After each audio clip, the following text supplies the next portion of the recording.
All right, it is Friday. It is. And you notice we no longer have the boring lead-in videos. We've because we're heading towards doing the podcast stuff, and Yeah. we're following the pattern. I'm Doug Splinter. You're not Todd Kidda. No, I'm Nick Stillings. And you're not staying for very long. No, I'm not. And the reason you're here is because I'll put it up on screen so you can see it nice and big behind us. Nick's leading a series on Teams adoption. Right. Yeah. So if you're trying to, for large, medium-sized organizations, figure out how to shift your users' workloads into Teams, I've got something for you. Over the next 8 weeks, 11 a.m. Central, every Friday, I'm going to spend 30 minutes going through Microsoft's recommended practices for Teams change management, and then we'll do the remaining 30 minutes in live Q&A. Now, this is not Teams governance or Teams service deployment or configuration. That we have Teams workshops for doing that. Yeah. But that's not this. This is about the other half. How do I get my people going on? It's turned on. What do we do? Yeah. Now, if you join me today, October 4th, you watch that recording. In the first 10 minutes, I will step through some resources we have. We have a Skype to Teams upgrade, learning path. Yeah, you're going to curate that content, but that's about other things. I'm going to say, go get this turned on and then come back. Yep. And then I'll talk through everything from doing a launch campaign, awareness events, champions, stakeholders. Well, stay as long as you want, then exit green screen left whenever you're ready. Thank you for putting so much effort into the formatting too. I really appreciate it. I made that font extra big. I know, I saw that. Yeah, just because. Hey, I don't know if you happen to notice. There were a couple of announcements this week around the new hardware. Do we have any mouse? Honestly, here's the craziest thing. I was prepping for the show, and I'm like, I wonder what I'm going to talk about. Like, it's kind of a slow news week. I'm like, no, it's not. Like, we announced like the coolest set of devices we've ever shifted out. So there's the new Surface Pro X, right on top of it.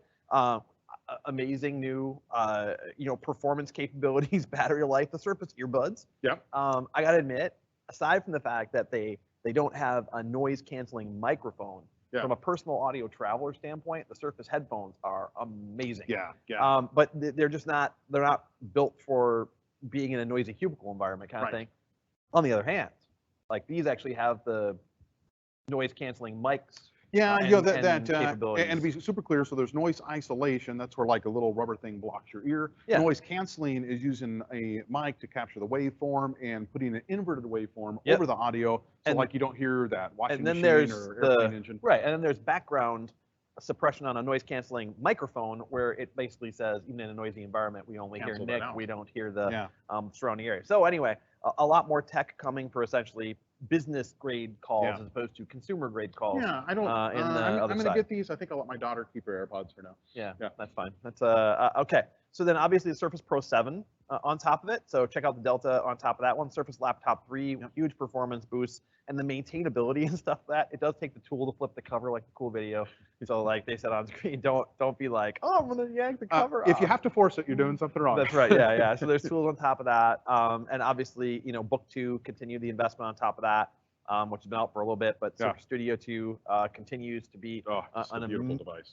That is an amazing device. If you are art-centric human, my daughter is, and what people can do with the dial and the tools and it's astonishing. If you're a real artist, I draw stick figures. So this hardware is beautiful and amazing, but it's the pen and touch and the art. It really is free. It's built for someone who is a creative. Yep, design studio. Not that you wouldn't enjoy the giant, beautiful display, no matter what you do for a living, but. Well, I love because it gives us a first-party device to the whole design experience. That's what people want. Oh, it's just wonderful. Now, there were a couple other announcements on top of it, and obviously this is my personal favorite. This is what powers this, and we once did the entire Office Flash Friday on a pair of Go's on an ironing board live from the Westin Hotel. So everyone makes fun of me, like, well, how can you run I code off this thing. I drive 2 external monitors. You once had it beat up for trying to run concurrent PowerPoint animations. We were trying to see how much that we could do, and like the background blur still worked. I'm like, that can't be happening. Yeah, I know. This tiny little device. So this tiny device has power. So we also, however, announced the Neo and the Duo, and the Duo is what I'm going to showcase here, only because it is a dual screen Android Surface device that also has telephone capabilities. That's coming in 2020. So if you haven't seen the new device announcements, go check them out. I liked it. Nicely engineered too. I think we had a chance to learn a lot of what was going on. The folding form factors and come out with something that's really going to. So there you go. Amazing performance increase and battery life increase in the existing form factors, and some new form factors that I am particularly excited about. I think I might shift from the Go to the Neo. Yeah. but I don't know. Then this Uh. this is now I'm gonna have to play with a Duo too, because I'm a Note 10 person, right? Right. So I like being able to do that stuff, and the running Go is the 10 Plus is the same height as my Go, like from a screen standpoint. Because I like to have only two things, right? I don't like to have a third companion tablet. That makes me grumpy.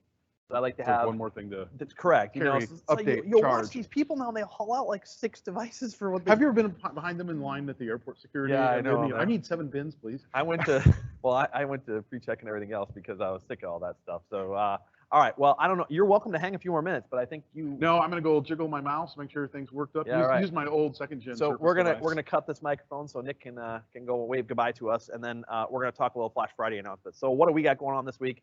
Well, we're gonna talk about desktop analytics, the successor to Windows Upgrade Analytics, and what's going on. And you watched Nick hop out of our green screen left on top of it. So we're gonna cover a little bit of that, and then let me hop around here and get over to it. Somewhere around here, I've got it running. Yes, I do. And we have a couple other announcements that we're going to go to, and then we're probably going to release you early because, again, Todd's not participatory with me this week, so we'll pick up our normal Power Apps and Flow stuff on top of it. As far as announcements goes, there was the announcements on what's new in Teams. So let's quickly recap. We can go full screen on that content if we would, and we'll do a quick recap from the September stuff. First of all, the whole filter through your chats. So you do have the filtered capability now for filtering on things. You can also turn down the noise in channels. So that got announced for turn off notifications or on from a particularly noisy channel if you'd like to get rid of that. Secondary ringer released in calling, which I was particularly pleased by, because if you have a headset, keep your with the hands free, and you want to have secondary ringer functionality on it, you can now configure that. So essentially your PC will ring or your headset will both ring. So you can have that configured on top of it. Cloud voicemail got some updates on top of it. And you can transfer a call directly to cloud voicemail. So in other words, if you're basically forwarding it over and you don't want to ring the person, they just want to leave a message, a very common scenario in a voice-centric workload, that's now supported on top of it. And then caller ID is obviously kind of back from a functional standpoint, continuing to enhance feature that used to be for sort of on-prem solutions and now coming into the cloud. Chrome now has calling. So if you want to, you can basically say the Google Chromium, Google Chrome, which is the Chromium browser base, will now be able to support making calls directly within the browser. So you can do a / call or calls on the left side of Teams. It will obviously require you to say this machine wants to get access to this website, wants to get access to your camera and mic. If that's organizationally shut off, obviously it's not going to work. Some phone updates for GCC.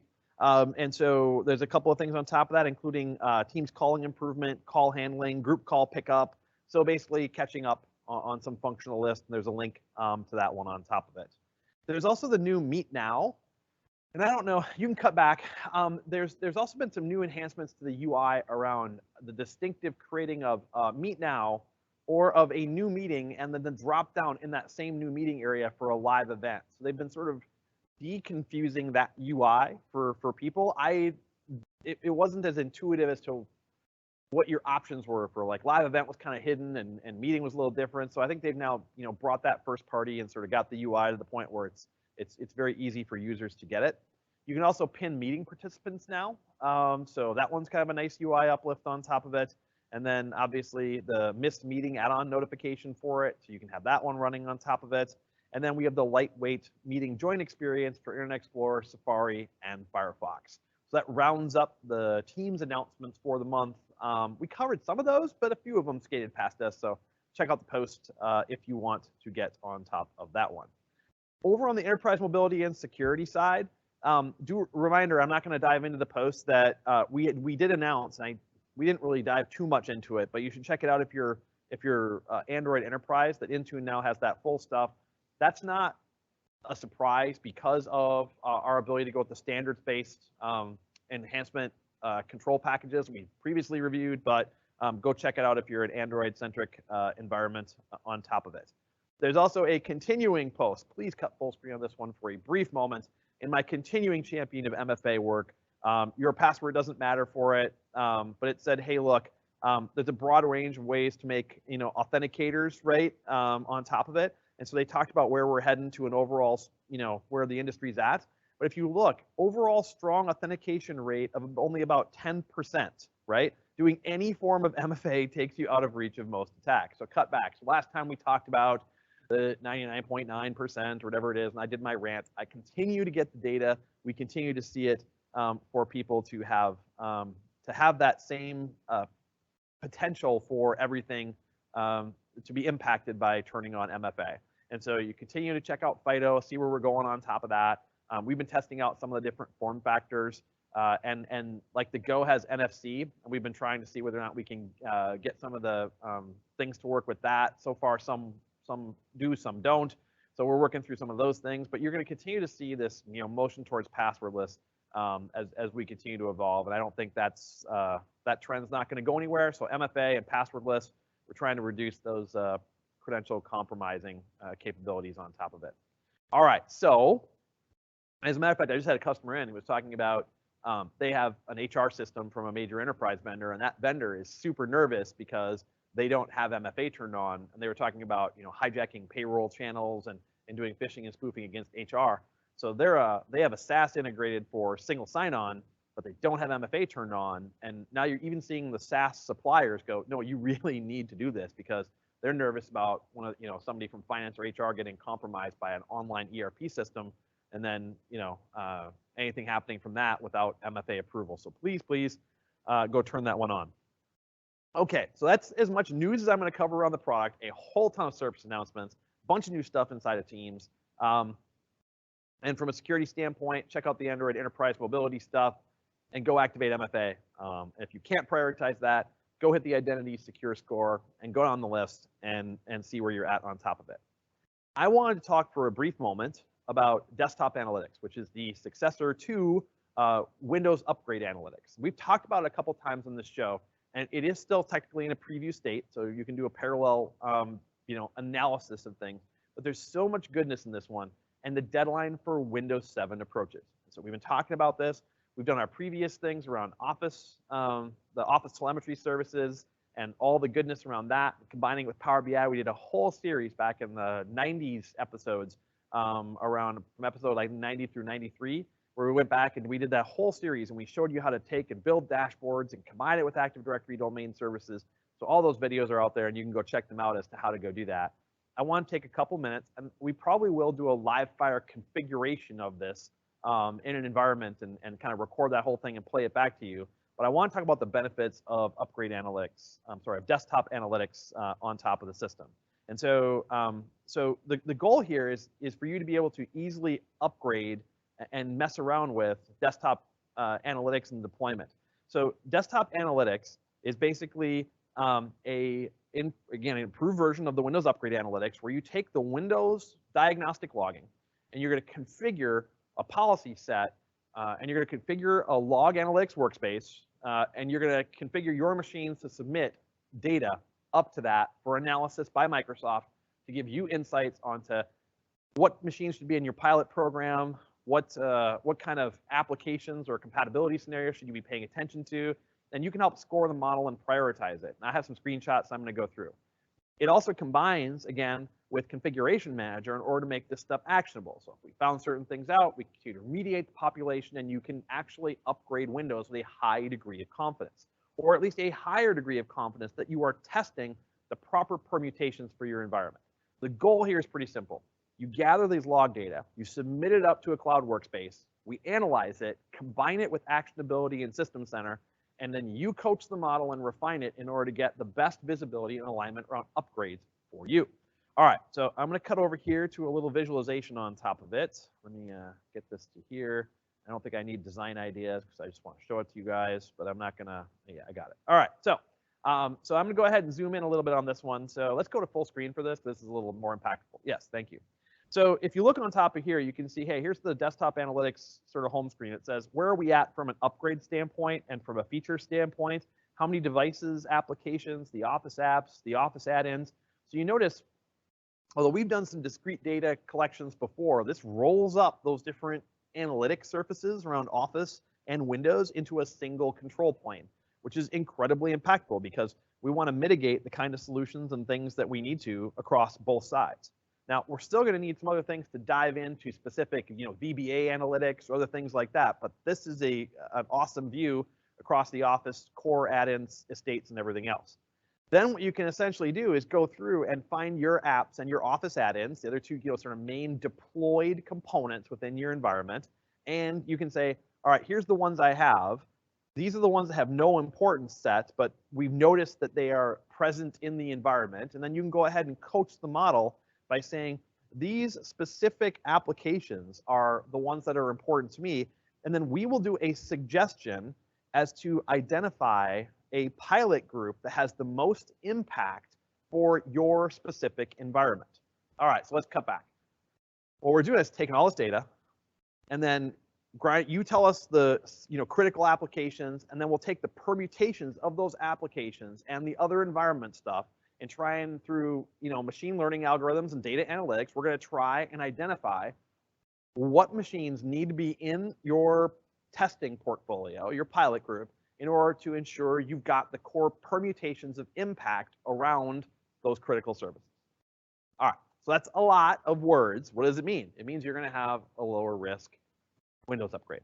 You will have identified, or at least are far more likely to identify, any compatibility issues along the way, because the pattern has been established around what do you have in your specific environment, because otherwise we're only able to give you generic guidance. Now this means you're going to have to send a decent amount of data up to the Windows Desktop Analytics service, which is why in that link, which will be in the show notes, and if you just go up and type Windows Desktop Analytics, there's a whole link to the privacy.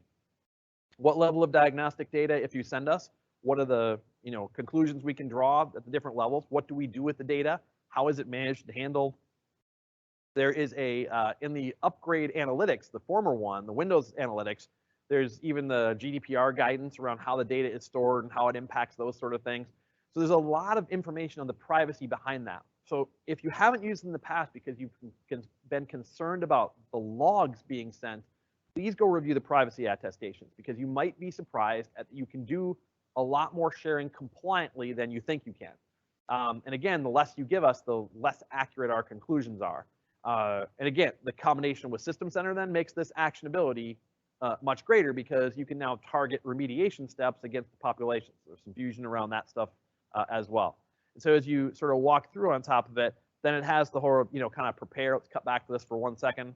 And then it does have the stage around how do we prepare, the different components. And notice this one does have sort of Office macros and those sort of things in it. So there's a whole lot here that you can explore and manage in order to make this upgrade better. Okay, so this was my commercial for the desktop analytics upgrade. We're saying we're going to look at the holistic desktop, not just Windows, and the estates around Office and the other common assets to try and increase the success and therefore the speed at which you can stay current at Windows. To stay current, you get all the newest features, which matter an awful lot. Some of them matter to end users, but a ton of them matter to security and to IT pros to increase the manageability and the governance capabilities over the workstation. Certain autopilot functionality, things that are in the Defender ATP core services. Some of these things are dependent on what version of Windows you're at. And we want to make sure we help you stay current. This engine is really built around the feedback from enterprises to do that. Okay, so that's my commercial for it. Heading into the next couple of weeks, we're going to start showing it to you. So I'm going to record the establishment of an analytics workspace in one of the environments we share inside of the Technology Center. And then, so we're going to walk through what that deployment looked like. You do have to have Azure subscription access, because we're going to be establishing Azure assets to store these things. And we're going to push out the IDs to Workstation, have them start phoning their logs in, and we'll walk through the individual components. What my homework, if you're interested, would be go explore some of the initial stuff on the desktop analytics from the link, start understanding the benefits and what roles might need to be involved in the deployment, and then you can sort of follow along with the deployment exercise around this. And again, sort of a companion series to our Office telemetry one, and we're going to be able to compare and contrast then which approaches and what's the integration like that we did months ago before this service got to where it's at and where we're at. I think this is probably going to be a better way forward, but there are still some benefits to the older approach as well. So if we need to, obviously we can take these data models and fuse them back together. So the goal, help you get ready for the upcoming Office and Windows horizon if you're not there yet, or if you've been having challenges around reliable Windows series updates, so you're frozen at a previous version of Windows because of comfort around upgrade cycles, we want to unstick that as well. And if everything's going swimmingly for you as well, I still think you should go down this road because you can then go forward maybe a little more confidently. And if there was something that were to pop up, you'd have a much greater visibility to it as opposed to now where you're sort of, you can be lucky or good. Lucky's nice, good is better. And we want to make sure you can make data-driven decisions around these upgrades as opposed to just guesses. So new series beginning, desktop analytics. Todd will be back next week with some Power Apps and Flow stuff. The business applications team has a event next week, the 10th or 11th on the Flow side. So Flow and Power Apps and Dynamics. So I'm sure there'll be a bunch of announcements here and next week on Dynamics Fortnite Friday. So tune into those shows to hear more about that. And there'll be a late afternoon Azure Flash Friday today as well. So thanks for tuning in.